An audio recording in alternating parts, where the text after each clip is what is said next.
할렐루야. 오늘도 우리에게 귀한 생명 주시고 또 복된 하루의 시작을 허락하신 살아계신 주님께 귀한 영광과 감사와 찬송을 올려드립니다. 월요일 아침입니다. 계속되는 아침 말씀 묵상. 오늘은 예레미야 2장 1절부터 8절까지의 말씀, 예레미야서 2장 1절부터 8절까지의 말씀을 통해 이 아침에 우리에게 주시는 하나님의 말씀 같이 나누도록 하겠습니다. 하나님께서 예레미야에게 예루살렘에 가서 말씀을 선포하라 그렇게 명령을 하십니다. 선포할 말씀은 내가 너를 위하여 내 청년 때의 인애와 내 신혼 때의 사랑을 기억한다라는 그 말씀입니다. 하나님은 과거 출애굽 이후 광야를 떠돌던 이스라엘을 기억하고 계신 것입니다. 그것이 이제 1절과 2절의 말씀이죠. 하나님은 신실하신 아버지이십니다. 부모는 자녀가 불순종해도 여전히 사랑합니다. 예레미야서에 담긴 심판의 메시지는 이것은 무거운 내용입니다.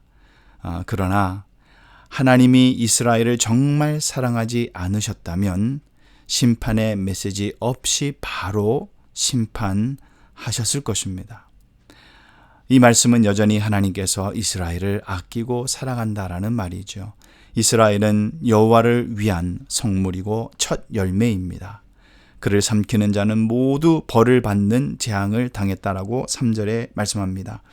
이스라엘은 여호와를 위한 성물, 곧 그의 소산 중 첫 열매니 그를 삼키는 자면 모두 벌을 받아 재앙이 그들에게 닥치리라.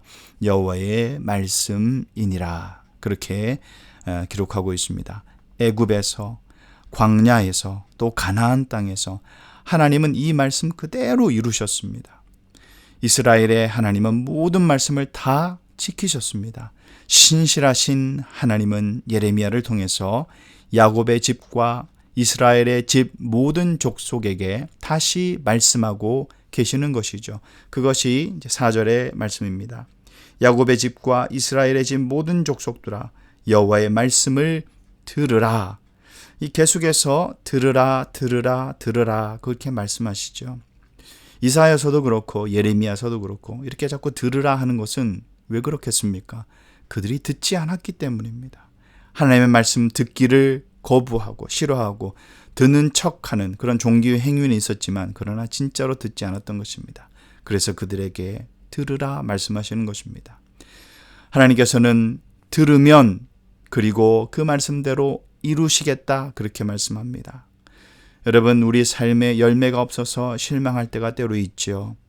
그러나 하나님은 말씀하신 바를 반드시 이루시는 분이십니다. 우리에게 약속하신 것을 모두 이루실 것입니다.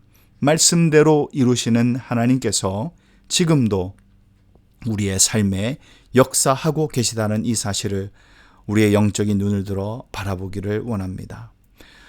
하나님께서 이제 이스라엘에게 물으십니다. 5절 말씀에 너희 조상들이 내게서 무슨 불의함을 보았기에 나를 멀리하고 헛된 것을 따라 헛되이 행하였느냐. 그렇게 5절 말씀에 한탄하며 물으시죠. 이스라엘 백성 입장에서는 나름대로 하나님을 떠났던 합리적인 이유가 있었을 것입니다.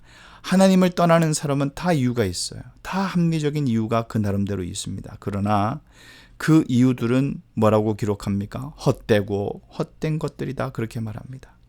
형편과 상황을 따르면 우리가 우리의 형편과 상황을 따라가면요 하나님 섬길 수 있습니까? 없습니다. 하나님을 섬기는 것은 우리의 형편과 상황에 상관없이 믿어야 하는 것입니다. 하나님은 어떤 상황에서도 늘 신실하셨던 분입니다. 하나님이야말로 우리를 지키시고 아끼실 이유가 없는 상황임에도 불구하고 우리가 그렇게 그런 상황 속으로 뛰어들었음에도 불구하고 하나님은 그 말씀하신 것을 신실하게 지키시는 분이시기에 우리도 그분을 신실한 마음으로 믿어야 합니다. 날마다 변하는 세상이 아니라 우리는 신실하신 하나님을 바라보아야 할 줄로 믿습니다. 하나님은 이스라엘을 애굽에서 나오게 하셨죠. 광야의 사막과 구덩이와 건조하고 그늘진 사망의 땅, 사람이 다니지도 않고 살지도 않는 그 땅을 통과하게 하셨습니다. 그러나 이스라엘은 그 하나님이 이제 어디 계시냐고 말하지 않습니다. 하나님을 찾지 않고 하나님께 묻지 않았다라는 책망이 6절에 나옵니다. 그들이 우리를 애굽 땅에서 인도하여 내시고 광야 곧 사막과 구덩이 땅 건조하고 사망의 그늘진 땅 사람이 그곳으로 다니지 아니하고 그곳에 사람이 거주하지 아니하는 땅을 우리가 통과하게 하시던 여호와께서 어디 계시냐 하고 말하지 아니하였도다. 하나님이 계시지 않는 것 같이 여겨서 우상을 섬겼다면 적어도 조상들이 받았던 은혜라도 기억해야지요. 그것이 사람의 도리 아니겠습니까? 그러나 이스라엘은 그 조상들에게 은혜를 베푸셨던 하나님이 어디에 계신지 관심조차 없는 것입니다. 믿는다라고 말하면서 말씀을 버리고 다른 신도 함께 믿었던 것입니다. 말씀에서 멀어질 때 은혜도 멀어지게 됩니다. 말씀을 통해 하나님이 주신 은혜를 늘 되새길 때 그 큰 은혜가 우리에게 늘 임하게 될 줄로 믿습니다.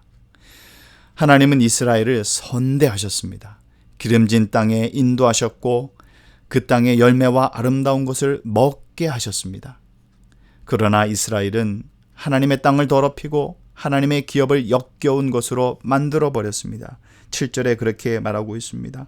내가 너희를 기름진 땅에 인도하여 그것의 열매와 그것의 아름다운 것을 먹게 하였거늘 너희가 이리로 들어와서는 내 땅을 더럽히고 내 기업을 역겨운 것으로 만들었으며. 출애굽과 광야의 은혜를 잊어버린 백성은 하나님을 배신했습니다. 여러분, 은혜를 잊어버린 백성은 하나님을 떠나게 마련입니다. 구원의 은혜를 잊어버리면 당장의 형편을 따라 살게 되어 있습니다. 말씀으로 돌아가는 것이 세상의 눈으로 볼 때는 미련해 보일지라도 그것이 가장 빠르고 안전한 지름길임을 우리는 기억하고 하나님께로 돌이키는 회복의 삶을 살아야 할 것입니다. 말씀을 마무리합니다. 이스라엘 백성뿐만 아니라 제사장과 율법을 다루는 자들도 하나님을 찾지 않았다고 그랬습니다.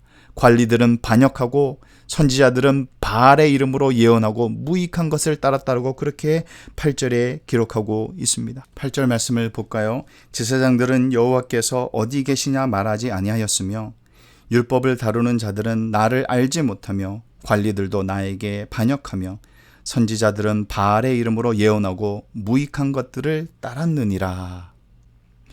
사람이 하나님에게서 멀어지는 것은 외적인 문제 때문만은 아닙니다. 은혜를 잊어버렸기 때문입니다. 은혜를 망각했기 때문입니다. 하나님의 은혜는 어제나 오늘이나 동일할 뿐만 아니라 날마다 새로운 줄 믿습니다. 오늘도 우리를 새롭게 하시는 그 은혜, 말씀을 통해 하나님을 찾을 때, 그 은혜를 찾을 때 우리 삶 가운데 풍성한 감격이, 은혜가 새롭게 부어질 줄로 믿습니다. 오늘도 하나님의 살아계심과 통치하심을 믿고 오늘 나에게 부어주시는 그 은혜와 새로운 감격 속에서 일어나는 저와 여러분 되시기를 예수님의 이름으로 축원합니다.